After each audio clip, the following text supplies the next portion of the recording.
Nearly every good comedian has good timing.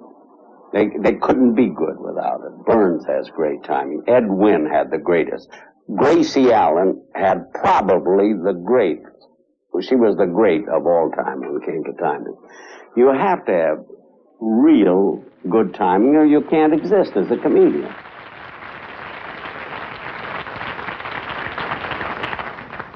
Marilyn, why did you walk away from me? Why did you want to leave me? Because I can't trust myself with you. What? You're so strong and I'm so weak. And when you look at me with those big blue eyes, I just...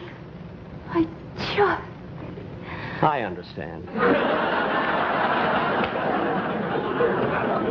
In the picture, all I wanted was money and diamonds. But now, for the first time, I realize that all I really want is you. Meryl. Dream on, Mr. Benny, dream on. Marilyn, I'm mad about you. I'm mad about you, too, Jack. Jack? Yeah. Jack, will you do something wonderful for me that would make me very happy? Well, of course, Marilyn. I'd do anything for you. What is it? Well, in my next picture, there's going to be so many love scenes. I want you for my leading man. Oh, Marilyn, I'd love to be your leading man. Good. Now, if we can only get permission from Darryl Zanuck. Why? Who did Mr. Zanuck have in mind? Himself.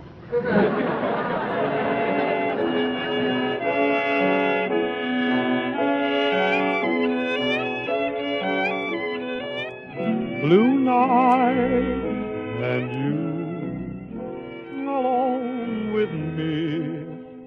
My heart has never known such ecstasy. Although Jack Benny spent his TV time on September 13, 1953, dreaming of being with Marilyn Monroe, on January 15, 1954, she was officially taken off the market. That day, she married retired baseball star Joe DiMaggio at San Francisco City Hall.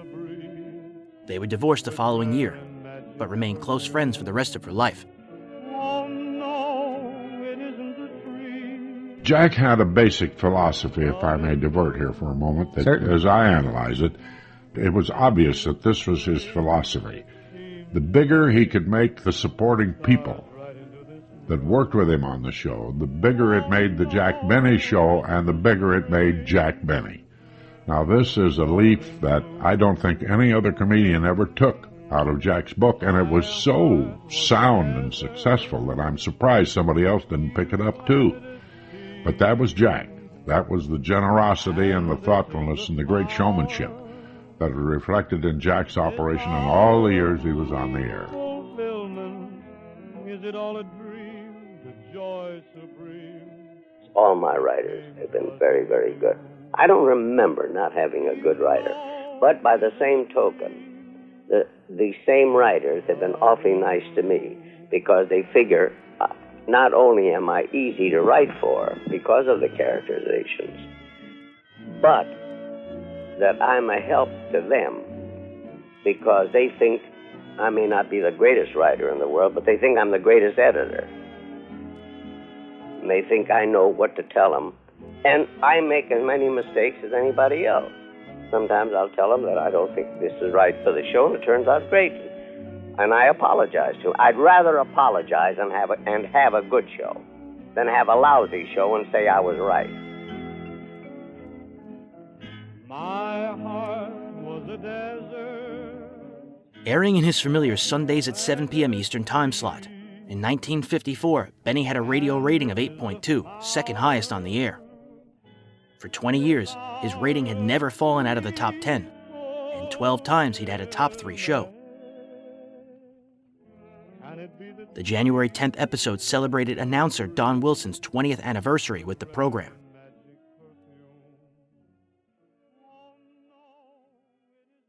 The Jack Benny Program, transcribed and presented by Lucky Strike. Lucky's taste better, Cleaner, fresher, smoother. We were out for General Foods and Jell-O for 10 years. Uh-huh.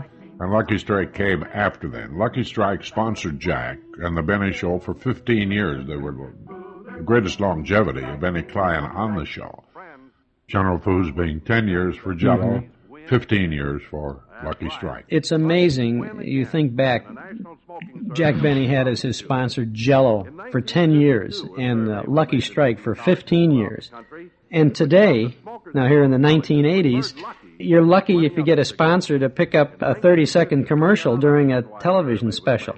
That's right. No longevity at all. My, how times have changed. Yeah, really have. But you see, the sponsors took pride in the programming in those days. Now, there was always the hue and cry. I'll editorialize for a second here. Good. Always the hue and cry that once they got the network programming out of the hands of the sponsors, the audiences would have better programming. And eventually, through the 50s and the 60s, the programming moved away from the sponsors, who really produced the shows through their advertising agency, or most of them. You got it. To the point where now the networks are producing the shows or paying for the shows to be produced, and the sponsors really don't have any interest in it other than the sheer numbers they're getting out there. Whereas in the old days, and you were there with the Jell-O and with the Lucky Strike things, I believe that the audience, in their response to the sponsor, fortified the sponsor and kept his interest in presenting that program. I think your analysis is very well taken, and I don't think anybody can dispute it.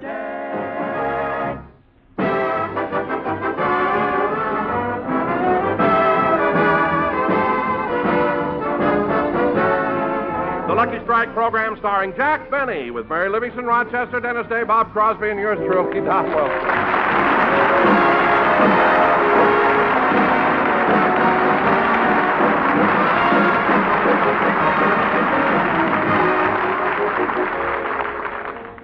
And now, ladies and gentlemen, in presenting the star of our show, it gives me great pleasure to bring you a man who... Just a minute, Don. Hold it a minute. What?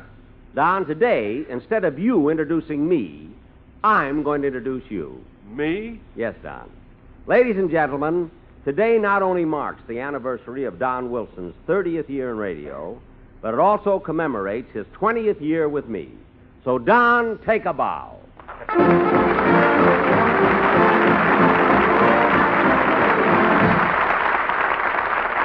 Oh, Jack, this is so touching. Don, this day is yours. Today we will all pay homage to you. When I say we, I mean the entire cast. Your slightest wish will be our command. Whatever you... Don, you're crying.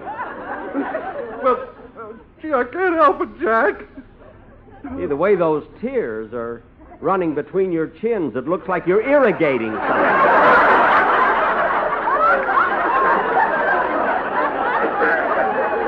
Now, Don, please stop sniffling.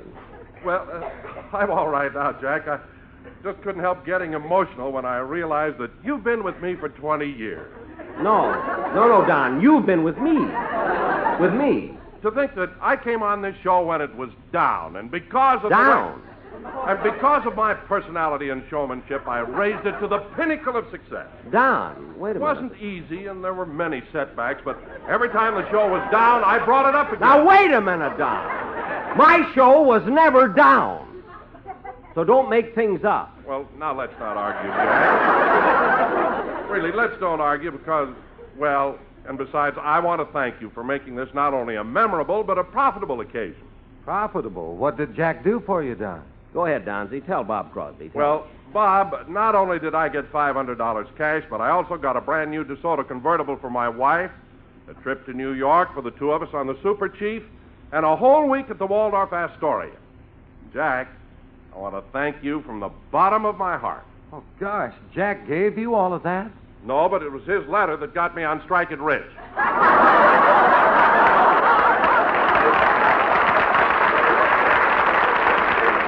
You're darn right. Well, Jack, I guess it won't seem like much now, but, well, since today is Don's 20th anniversary with you, the boys in the band got something for him, and here it is, Don. Oh, gee, thanks, Bob. What is it, Don? What is it? Well, now, wait, Jack, till I unwrap it. Okay. Boys in the orchestra, huh? Yeah. Ah, Jack. Oh, Jack, look at this. a diamond-studded cigarette lighter. Well, I'm glad that you like it, Don. My musicians went through a lot of trouble to get it for you. Well, Bob, that's a beautiful lighter your boys got for Don, but you'd think it would be wrapped a little better. Who did it? The owner of the store. The owner of the store? I could have wrapped it better than that. Not with your hands up over your head.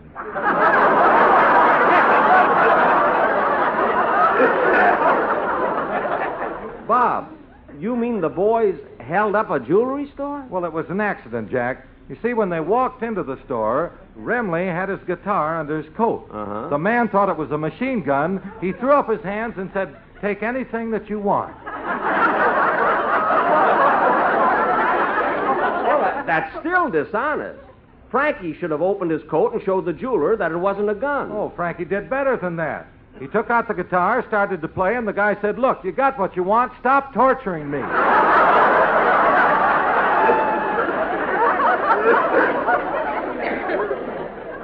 Well, that I can understand. Anyway, Bob, it was very nice of your boys to bring down that present. Well, he deserves it, Jack. After all, he took this program when it was down, and he started... It wasn't down! Now, look, this show isn't 5 minutes old, and already I'm aggravated. That makes two of us. Oh, hello. Hello, Dennis. What's the matter with you? I got up on the wrong side of the bed this morning. So what? I fell out the window. What? It's 3 stories. Boy, am I lucky I wasn't hurt.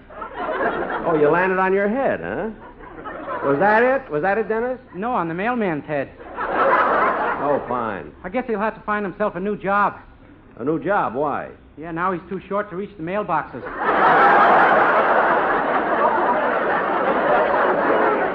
I don't know, Dennis. Everybody else just goes along. Why do these stupid things keep happening to you? Oh, I guess it's because I got such a bad start in life. You know, I was an incubator baby.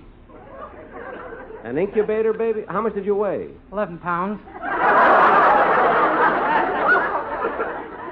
Dennis, if you were that big, why did they keep you in an incubator? They were afraid to let my mother get her hands on me.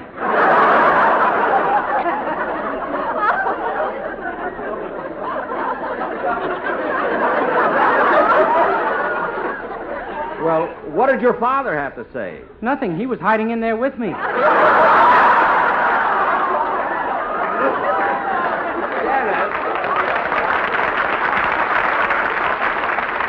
Dennis, this is all very interesting, but why don't you just sing now and save the rest of your biography for This Is Your Life? I'd rather you got me on Strike It Rich. All right. I'll do it sometime. Just sing. Yes, sir.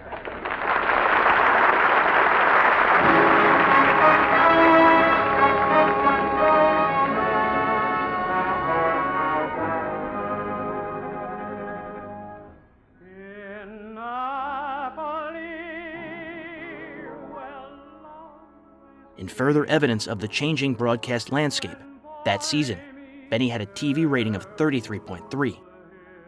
Jack Benny would air one more season of original radio shows. Most people ask the question, was Jack Benny as funny off the air as on? Jack was not that kind of a comedian. Jack was a great listener and appreciator of other comedians when they were on. And he would always stay in the background. He would always laugh and get a lot of enjoyment out of another comic's work. And great applause from Benny. But if Benny was in a crowd of comedians, he was eventually on. He could top everybody. But he was just not in real life a one-liner stand-up comedian like a Burl or George Burns or somebody like that, you know. But he was a real and thoroughbred professional from start to finish. He always demanded the very, very best that he could possibly get. And if there ever was to be an irreplaceable man, Jack Benny would unquestionably be that man.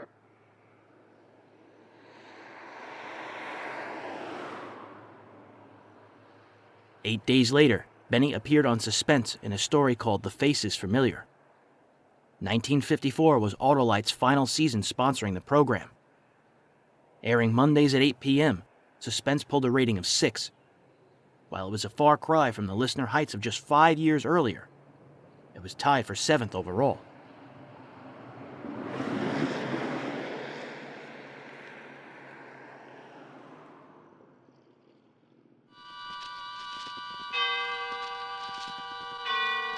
Autolite and its 98,000 dealers bring you Mr. Jack Benny in tonight's presentation of Suspense.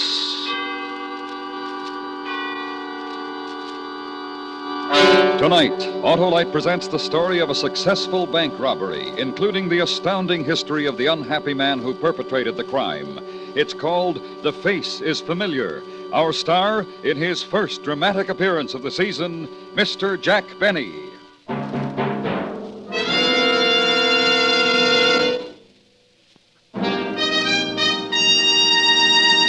This is Harlow Wilcox speaking for the world-famous Autolite family. Tonight, we announce the $100,000 Autolite family charity drawing. During the next 11 weeks, all of you 18 years of age or over can take part in this greatest of all charitable events. And here's how. Just visit the showroom of any Autolite family car dealer and sign your name and address on the registration form he gives you. Ask him to sign the receipt portion. That's all, nothing else to do. No need to buy a thing. And yet, you may be one of 25 selected to name the recognized charities that will receive a total of $100,000 in cash on the 1st of June. Think of it, thousands of dollars in cash to be given to your favorite recognized charity or charities if you are one of the favorite persons. So go tonight, go tomorrow to Autolite family car dealers and sign your name and address to the registration form he gives you. Later on, I'll tell you the names of the Autolite family car dealers who are participating in this great Autolite family charity event. And now, Autolite presents transcribed The Face is Familiar, starring Mr. Jack Benny, hoping once again to keep you in suspense.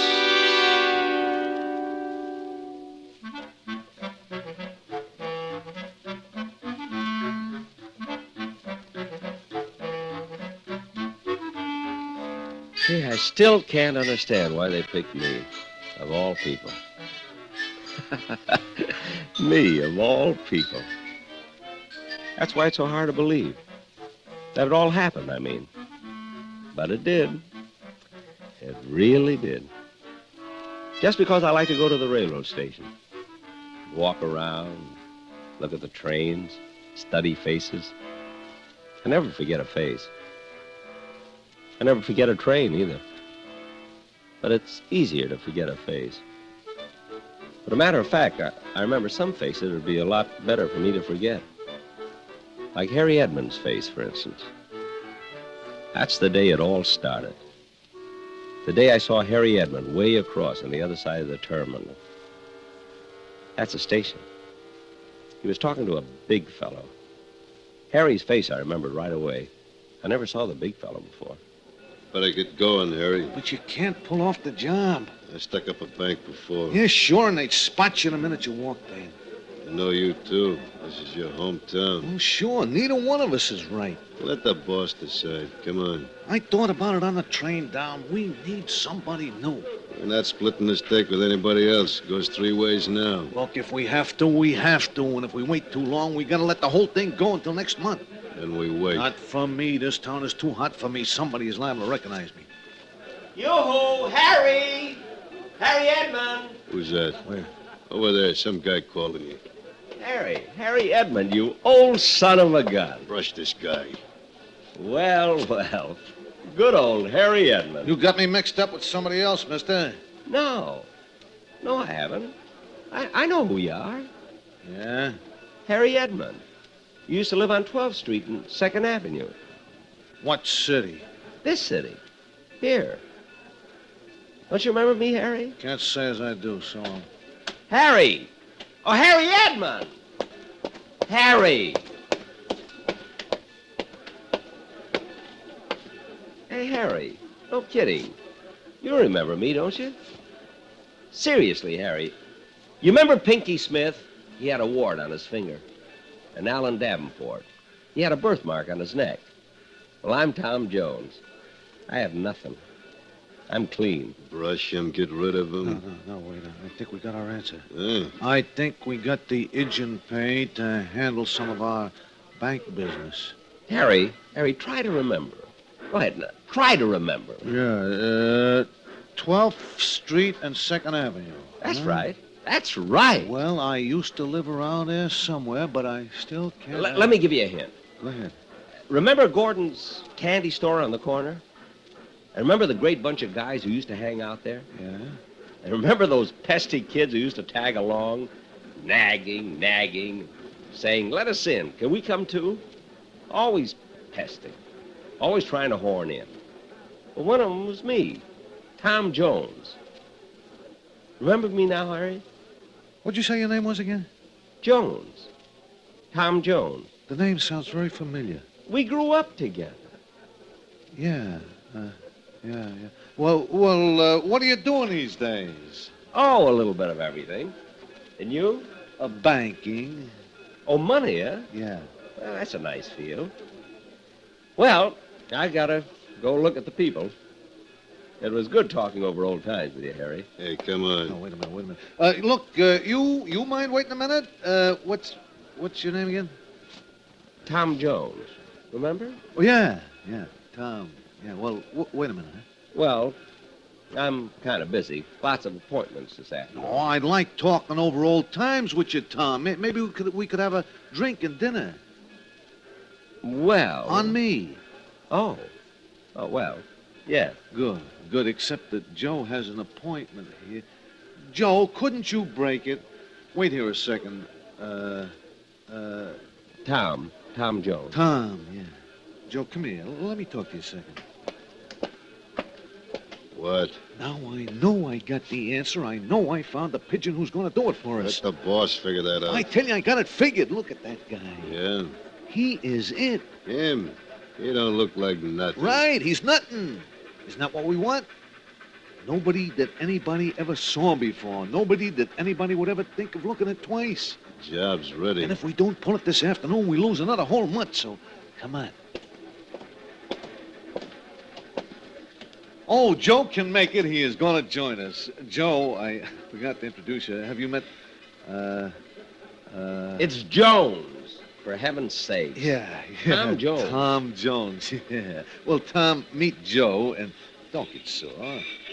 He's a kid I grew up with, Joe. We're going to have a great time talking over old times, you know, Second Avenue. That's right, and your name is Tom Jones. Yeah. Uh-huh.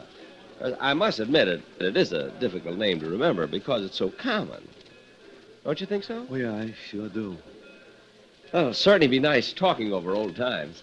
Oh, yeah, I haven't talked over old times in a long time. Well. Harry Edmund. Yes, sir, and good old, Tom. Tom, yeah. Better get started. Where to? I want you to meet another old friend of mine.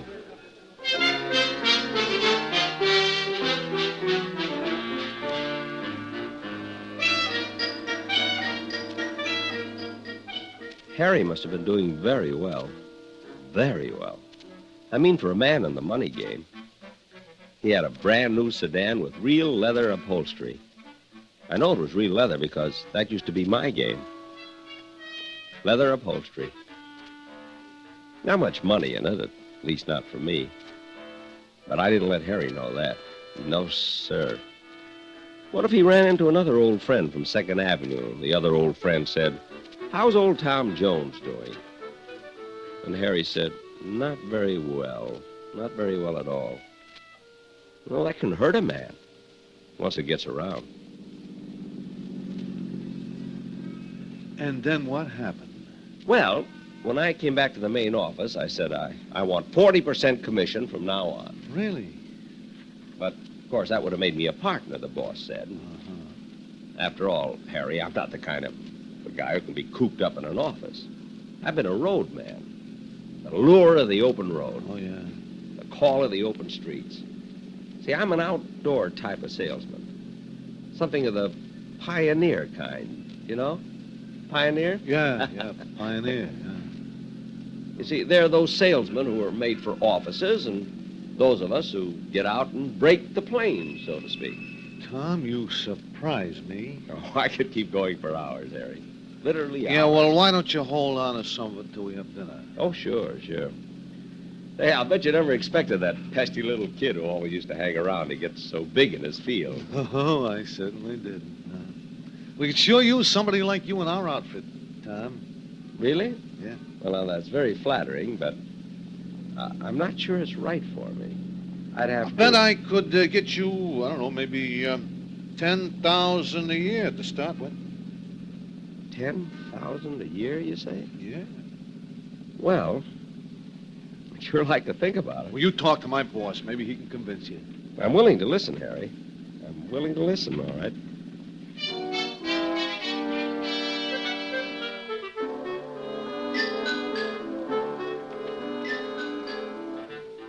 The business Harry was in was mighty successful, if the home of his boss was any indication.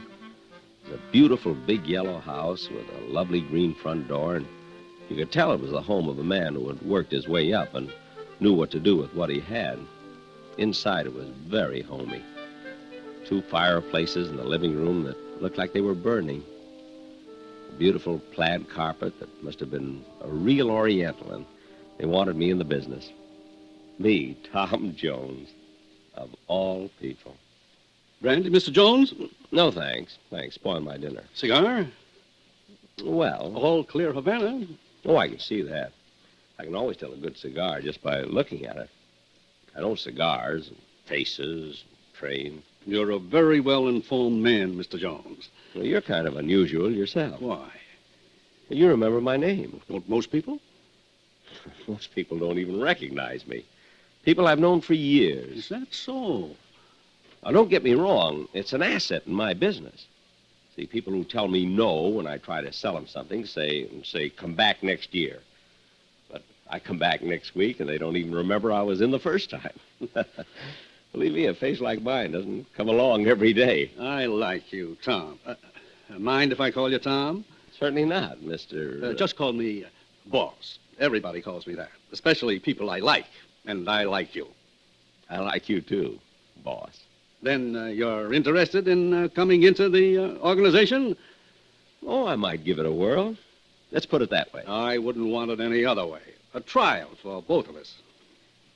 And the pay Harry mentioned? Oh, I told him a starting salary, boy. Let's talk about that at dinner. Come on, we'd better get started. Isn't 2:45 in the afternoon a little early for dinner? We have a few errands to do. Excuse us just a minute? Oh, of course, sure.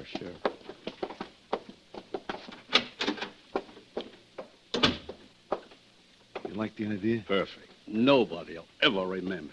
I couldn't even describe to you what he looks like. Where's the satchel? Right here, boss. I thought you put the note inside. Well, we wanted you to okay it first. Here, read it. You are being covered by a gun from 2 different places in this bank.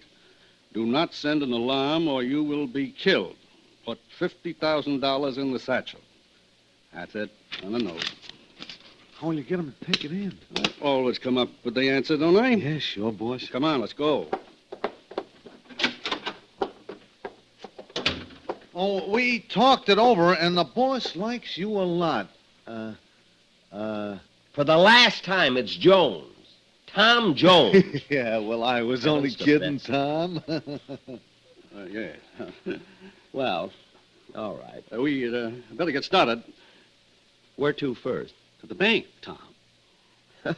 That's very kind, but completely unnecessary. I don't need my salary in advance. I told you this is a high-class outfit. To the bank. Gee.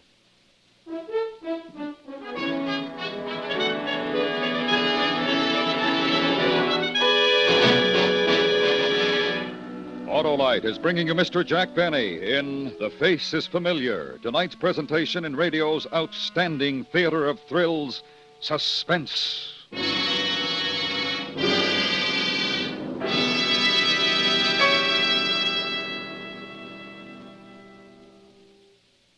This is Harlow Wilcox again. Tonight, the worldwide Autolite family is privileged to salute a distinguished member, the DeSoto division of Chrysler Corporation. The final Autolite Suspense episode aired on June 7th. CBS refused to cancel the series. That fall, Anthony Ellis took over as producer-director.